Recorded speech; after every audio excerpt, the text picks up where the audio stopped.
ጋሼ ደግሞ ከአንቺ ደብቆ ዲኤን ምርመራ አርጎ ከዛ ልክ ዲኤን ምርመራውን ጨርሰን ሀና ከ16 ዓመት በፊት የጠፋችብሽ ልጅ መሆኗን አውቀን ልክ ልናገር ስንል የለሽም ነበር ብላ ነበር ማለት ነው የነገረቻት። ከዛ ራሷ ስታወርቀ ነበር ስትነሳ ሁሉም ነገር አስታወሰች ማለት ነው። እና ከዚህ በፊት አንቺ ደስ ብሏት ሲለቃቀሱ ነበረ። ልጄ በጣም ይቅርታ፣ ሁሉም ሰው እየነገረኝ አባትሽ፣ እህትሽ፣ ወንድምሽ ሁሉም ሰው ልጅሽ ናት ሀና ናት ልጅሽ ናት ብሎ ሲነግሩኝ እኔ ግን አልሰማቸውም። ጆሮዬ ሁሉ ነገሬ በጉጉት ብዛት የተነሳ 16 ዓመት ሙሉ ሳለቅስ የነበረው ነገር ሳገኝ ልጅሽ ናት ተብሎ ሲመጣልኝ ምንም አይኔ ተደፍኖ ነበር። ለዛ ነው ልጄ እባክሽ ይቅር በይኝ፣ አንቺ መቼም ይቅር እንደማትይኝ አውቃለሁ፣ ግን ይቅር በይኝ፣ አንቺ በጣም ጥሩ ልጅ ነሽ ብላ ስትለምናት ነበር።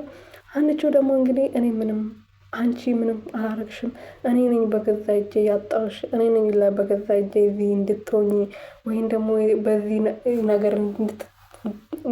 ነገር እንዲደርስብሽ ያደረኩት እኔ ነኝ ብላታለች። አንቺ ምንም አላጠፋችም። ያኔ ልጄ ነሽ ወይስ አይደለሽም ብለሽ ስትጠይቂኝ እኔ አባቴን እንዳላጣ እናንተ ልጃችሁ መሆኔን ካወቃችሁ ከአባቴ ትወስደኛላችሁ ወይም ደግሞ እኔ ጋር ኑሪ ትለኛላችሁ ብዬ ነበረ ልጅሽ አይደለሁም ያልኩሽ እና እማዬ በጣም ይቅርታ ብላ ይቅርታ ስትጠይቃት ነበር ማለት ነው። እና ወይዘሮ ሜላት እንግዲህ በጣም ተጸጽታለች። አሁን ይሄን ነገር እኔ እንዳስታወስኩ ወይም ደግሞ ሁሉም ነገር ማወቄን መቼም ለማንም እንዳትናገሪኝ ብላታለች። ለምንድን ነው የማልናገረው?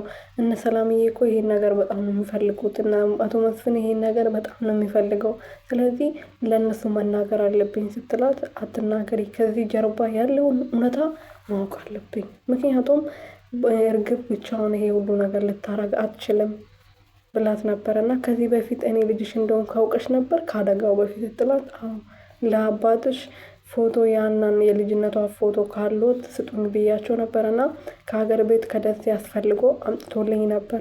ልክ እሱን አይቼ ወደ ቤት ስመጣ እርግብ ከመኝታ ቤት እየወጣች ነበር። ከዛ አንቄ ይዣት ምን ያህል ብትዳፈረኝ ነው እንደዚህ የምታረጊው ስላት ከኋላ ሰው መጥቶ መታኝ። ያኔ ደግሞ ምን አለች እርግብ አክስቴ ገደልሻ ስትል ሰምቻታለሁ እና እሱንም አስታውሻለሁ። እና እርግብ የስጋ ግስት ኖሯት ይሁን ምን እንደሆነ ባላቅም ግን እኔ የጠረጠርኩት በዚህ ሰዓት ባዩሽን ነው። ስለዚህ ባዩሽ ደግሞ ወይም ደግሞ ከእርግብ ጀርባ ማን እንደሆነ ሳላቅ በፊት እኔ ማስታወሴን ለማንም እንዳትናገሪ ብላታለች። እኔ ደግሞ ይሄ አጋጣሚ ደስ ያለኝ መጀመሪያ የጠረጠረችው ባዩሽ መሆኗ በጣም ደስ ብሎኛል ማለት ነው። እና እየተቀየረችባት ነበረና አንቺ ደግሞ እንዳትቀየሪባት እውነቱን ማወቅ ከፈለሽ ወይም ደግሞ እሷ እንደዚህ እንዳረገች ማወቅ ከፈለሽ ግዴታ በጸባይ ማየት አለብሽ፣ ከተቀየርሽባት ስለምትጠራጠረን አትቀየሪባት ብላ ነበረ። ወይዘሮ ሜላትም እሱን አስባ እንግዲህ ባዩሽ ቤት ተመልሳ መጣ ነበርና ይቅርታ እየጠየቀቻት ነበር። የሰሞኑ ነገር አንቺ ላይ ብቻ አይደለም፣ እኔ ህፃን ልጅ ነው የሆንኩት፣ ገና የ2 ዓመት ልጅ ነው የሆንኩት እና እባክሽ ተረጅኝ ብላ ይቅርታ እየጠየቀቻት ነበረ። ወይዘሮ ባዩሽ ደግሞ ተናዳ እንግዲህ እየተነጫነጨች ነበር ማለት ነው። ጥላት ሄደችው ተቀይማኝ ነው ወይስ እያስመሰለች ነው ስትል ነበር ማለት ነው ባዩሽ ሜላት ማለት ነው። እና አንቺው በጣም ደስ ብሏታል። አባቷ ጋር ሜዳ ቤተክርስቲያን ሜዳ አባዬ እንኳን ደስ አለሽ በለኝ ብላ ግን እውነቱ አልተናገረችም። ለአባቷ መናገር አለባት በነገራችን ላይ ለማንም እንዳትናገር ብላ ለአባቷ ግዴታ መናገር አለባት። ምክንያቱም አባትየው ለብዙ ዓመታት ሲፈልጉ የነበረውና የእሷን ደስታ ማየት የሚፈልጉ ናቸው። እርሳቸውን ደብቃ ሌላ ሰው እንኳን ብትደብቅ እርሳቸውን መደበቅ አለባት ብዬ አላስብም። እና ብትናገር እኔ ደስ ይለኛል። ግን ያው ለማንም እንዳትናገሪ ስለተባለች ለማንም አልተናገረችም። እያስመሰለች ነው ማለት ነው። ሁሉም ጋር እትዬ እያለች ነው እያወራች ያለችው። ለማንኛውም ወይዘሮ ሜላትና ሀንቾ እንደዚህ በመሆናቸው እኔን አስለቀሱኝ እንጂ ማለት ነው። የምሬን እኮ እናንተ ፊልም መሆኑ ረስቼ ትክትክ ብዬ እያለቀስኩ ነበርና አሁን ራሴን በጣም እያመመኝ ነው። እና እንደዚህ በመሆኑ በጣም ደስ ብሎኛል። ተምቹ እንግዲህ እርግብ ደውላላት ብር ስጠኝ ብለው ነበረ።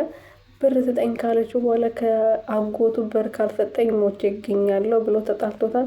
አጎትየውም ደግሞ ስራውን ጨርሶ ወደ ሀገሩ ሊመለስ ነው ማለት ነው። ባለ ከኔ ጋር የምትሄድ ከሆነ ሂድ ብሎት ነበረና ተምቹ እንግዲህ እምቢ ብለዋል። ጆሮም ደግሞ ከአጎት ጋር ሂድ፣ እስከ መቼ ከኔ ጋር እዚህ ትንከራተታለህ ወንድሜ ብሎት ነበር። እኔ ግን አልሄድም ብሎ ነው የመለሰለት ማለት ነውና ስራው ስለሰራ ስለዚህ ወደ ሀገሩ መመለስ አለበት ማለት ነው። ግን የባዩሽና የእንትና ሳይወጡ ባይሄዱ ጥሩ ነበረ። የባዩሽን ማንነት ማወቅ ያለባት ሌላ ሰው ሳይሆን ወይዘሮ ሜላት ናት። ይህንን እውነታ ማወቅ ያለባት ምክንያቱም ብዙ በደል የደረሰባት እሷ ላይ ስለሆነ ማለት ነው። ብዙ ነገር ማለት ነው እና ከባድ ነው ታውቃላችሁ። እና የዛሬ ድራማ እንግዲህ በለቅሶ የተሞላ ነበረ። እኔ ያላለቀስኩበት ሀና ያለችበት ፓርቲ ያላለቀስኩበት ፓርቲ የለም። ለማንኛውም ቀጣዩን ክፍል ደግሞ የምናየው የሆነ ባዩሽ ትያዝ አትያዝ እኛ የምናውቀው ነገር የለም። ለማንኛውም አንችዬ እንኳን ደስ አለሽ እናትሽ ስላገኘሽ። ለማንኛውም ቤተሰቦችዬ ይህን ቻናል ሰብስክራይብ፣ ሼር፣ ላይክ እያደረጋችሁ ቤተሰብ እንድትሆኑ የደወል ምልክቱን እየነካችሁ እንድታበረታቱኝ በትህትና ጠይቃችኋለሁ። ምክንያቱም እናንተ ካላበረታታችሁኝ ይህ ሁሉ ደቂቃ መለፍለፌ ምንም ጥቅም ስለሌለው ማለት ነው የኔ ውድ ቤተሰቦች።